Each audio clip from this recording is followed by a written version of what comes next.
last night in Parliament, even by their standards, a new chaotic low. All the failures of the past 12 years have now come to the boil. The victims of crime who can't get justice. People dying because ambulances can't get there in time.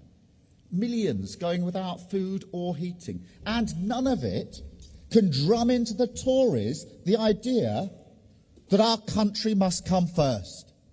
They lack the basic patriotic duty to keep the British people out of their own pathetic squabbles. And it's wrecked the finances of our country and for millions of people. This cannot continue. Britain deserves better. Britain cannot afford the chaos of the Conservatives anymore. We need a general election now.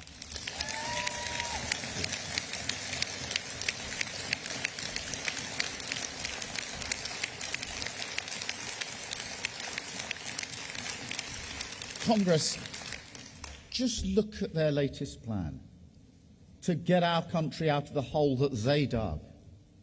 They turn to austerity. They turn to you, to your members and their rights. Congress, I'm sure you've heard that tape, how the Prime Minister thinks that working people lack skill and application. Heard her say that your members don't graft hard enough. It's delusional. It's insulting. But it comes with a warning. Because look around the country. A national emergency on the cost of living, public services on their knees, working people grafting every minute of the day, still unable to make ends meet. And ask yourself this. With that warped logic in charge, what happens when the Tories finally see the full reality of what they've done? I'll tell you. They'll lash out, double down, attack my party, our movement and your members. So Congress, let me stand here and spell this out. If they bring forward further restrictions on workers' rights or the right to strike, we will oppose and we will repeal.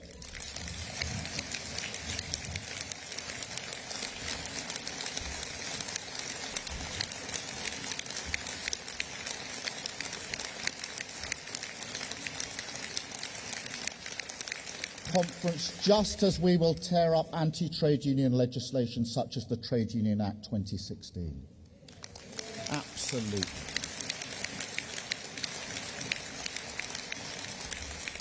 But we also need to be prepared, disciplined, relentlessly focused on the future.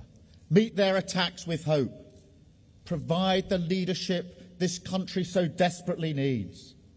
And build a Britain where working people can succeed again, where working people are backed as the people who really create economic growth. The Prime Minister is completely out of touch with the reality of the British economy. She thinks workers' rights and collective bargaining are a barrier to growth. She doesn't care about the distribution of wealth in Britain. She hasn't U-turned on that. Now, it's a clear argument, I'll give her that. But it's one we've heard before. And it doesn't work. Working people will not be better off because we make the rich richer. It's pure dogma. The world has moved on from these discredited ideas. And every day the Tories stick to them is another nail in the coffin of Britain's economic credibility. Our real problem is we create too many jobs that are low paid and insecure. We lock too many communities out of the wealth that we create. And our public services aren't strong enough to help working people succeed. That's why we struggle to grow. Our economic foundations are too weak. And the Tory argument is, that's fine. If the City of London races ahead and the rest of Britain stagnates, they think that's okay. Congress, forget about lines on a graph.